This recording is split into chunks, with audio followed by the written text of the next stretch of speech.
বিসমিল্লাহির রহমানির রহিম। ইসলামী আন্দোলন বাংলাদেশ ঢাকা মহানগর উত্তর দক্ষিণ কর্তৃক আয়োজিত দেশব্যাপী গণহত্যা, ধর্ষণ, চাঁদাবাজি এবং গতকাল মিটফুটে সোহাগকে নির্মমভাবে হত্যাকাণ্ডের প্রতিবাদে আজকের এই বিক্ষোভ মিছিল পূর্ব সমাবেশের প্রধান অতিথি ইসলামী আন্দোলন বাংলাদেশের প্রেসিডেন্টের অন্যতম সদস্য জনাব মোসাদ্দেক বিল্লাল মাদানী সাহেব সহ কেন্দ্রীয় নেতৃবৃন্দ ও সহযোগী সংগঠনের নেতৃবৃন্দ, সাথী বন্ধুগণ, আপনারা জানেন 24 আগস্টে ধর্ষণকে করেছে লীগ, হত্যাকে করেছে লীগ, চাঁদাবাজিকে করেছে লীগ, টেন্ডারবাজিকে করেছে লীগ, হলকে দখল করেছে লীগ, খুনকে করেছে লীগ। 5 আগস্টের পরে আরেকটি নাম আসছে, সেই নাম কাদের?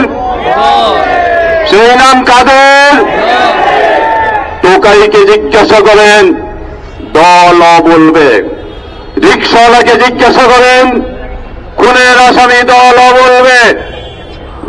রিকশাওয়ালাকে জিজ্ঞাসা করেন, তাই বলবে। ঘাট শ্রমিককে জিজ্ঞাসা করেন, নৌকারবাজিকে জিজ্ঞাসা করেন, ট্রাকের ড্রাইভারকে জিজ্ঞাসা করেন, বাসের ড্রাইভারকে জিজ্ঞাসা করেন, ব্যবসায়ীকে জিজ্ঞাসা করেন, দর্শিতাকে জিজ্ঞাসা করেন, দল বলে তারা।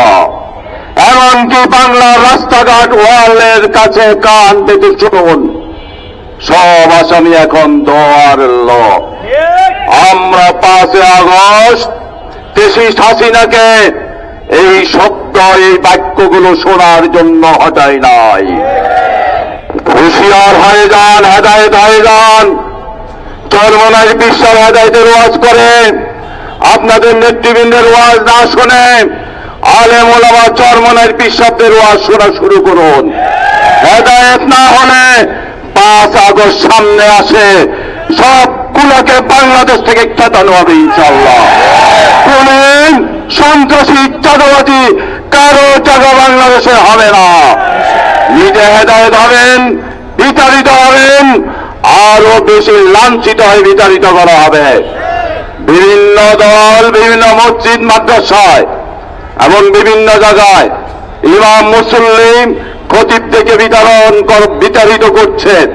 আমরা তাদেরকে হুঁশিয়ার করে দিতে চাই, বিভিন্ন নামে ইসলাম কায়েম করবেন আর মসজিদ মাদ্রাসা থেকে ইমাম খতিবকে হটাবেন, সেটা হতে দেওয়া হবে না। জুলাইন কদমতলীর আমাদের এক কর্মীকে হেলমেট মাইনে আক্রমণ করেছে। আমাদের এক দায়িত্বশীল নামাজ পড়তে গেলে নামাজ পড়ে আসার সময় তাকে দলের লোকেরা আহত করেছে। এইভাবে পুরা বাংলাদেশে একটি সন্ত্রাসী রাজত্ব কায়েম করছেন। সব ঠিক হয়ে যান, তাদেরকে হটিয়েছি, আপনারাও থাকবেন না, হেদায়েত হন। ইসলামী আন্দোলন বাংলাদেশ পিআর পদ্ধতি নির্বাচনের কথা বলছে, চাঁদাবাজি ঠিক রাখার জন্য বিরোধিতা করছেন।